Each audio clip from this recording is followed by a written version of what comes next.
സ്കൂളിൽ പഠിക്കുന്ന സമയത്ത് പാതി വഴിയിൽ ഉപേക്ഷിച്ച് പോയ അല്ലെങ്കിൽ പാതി വഴിയിൽ നിർത്തേണ്ടി വന്നിരുന്ന ഒരു കാര്യമായിരുന്നു ക്ലാസിക്കൽ ഡാൻസ് എന്ന് പറയുന്നത്.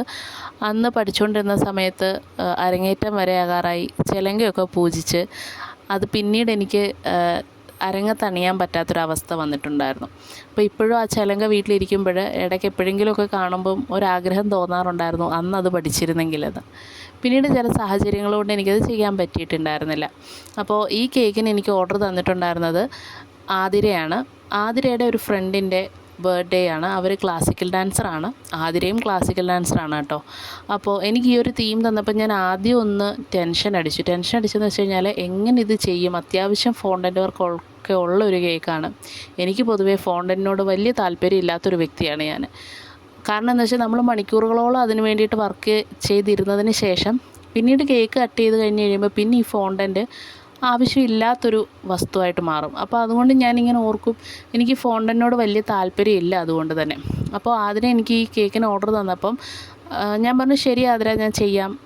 പിന്നെ അപ്പോൾ എൻ്റെ അടുത്ത് പ്രത്യേകം പറഞ്ഞു നോൺ എഡിബിൾ പ്രിൻറ്റും ഒന്നും അങ്ങനെ ഈ ചിലങ്കയ്ക്ക് പകരമായിട്ട് വെക്കണ്ട, ഇതേപോലെ ഫോണ്ടൻറ്റിൽ തന്നെ ഒന്ന് രേഷ്മ ചെയ്തു നോക്കുമെന്ന് പറഞ്ഞു.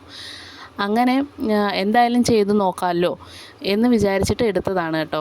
പക്ഷെ സത്യം പറഞ്ഞു കഴിഞ്ഞാൽ എനിക്ക് ഫോണ്ടൻറ്റിനോടുള്ള വിരോധം ഈ വർക്ക് ചെയ്ത് കഴിഞ്ഞിട്ട് ഇതിൻ്റെ വർക്ക് കഴിഞ്ഞിട്ട് ആ ഫോട്ടോ കണ്ടു കഴിഞ്ഞപ്പോൾ എനിക്ക് തോന്നി ഇതായിരുന്നു അതിൻ്റെ ഭംഗി, അതുകൊണ്ടാണ് ആൾക്കാർ പലരും ഫോണ്ടൻറ്റ് വർക്കിന് വേണ്ടിയിട്ട് പറയുന്നതെന്ന് തോന്നി. എനിക്കെന്നാൽ അധികം അങ്ങോട്ട് വഴങ്ങാത്തൊരു കാര്യമാണ് ഫോണ്ടൻറ്റ് വർക്ക്. പക്ഷേ എന്നിരുന്നാലും കംപ്ലീറ്റ് ചെയ്തെടുത്തു ഞാൻ. ചിലങ്കയും കമ്മലും ഫോണ്ടൻറ്റിൽ എടുക്കുമായിരുന്നു. അത് കഴിഞ്ഞിട്ട് ഇതെല്ലാം കഴിഞ്ഞതിന് ശേഷമാണ് എൻ്റെ അടുത്ത് പറഞ്ഞത് കുറച്ച് മുദ്രകളും കൂടിയിട്ടൊന്ന് വെച്ച് തരുമോ, അപ്പോൾ അത് നോൺ എഡിബിളിൽ എടുത്ത് തന്നാൽ മതിയെന്ന് പറഞ്ഞു. അപ്പോൾ എനിക്ക് ഇതിൻ്റെ അകത്തിൽ ഈ മുദ്രകൾ അന്ന് പഠിച്ച കുറച്ച് ഓർമ്മകളല്ലാതെ എനിക്കിതുമായിട്ട് വലിയ ബന്ധമില്ലെന്ന് ഞാൻ പറഞ്ഞല്ലോ.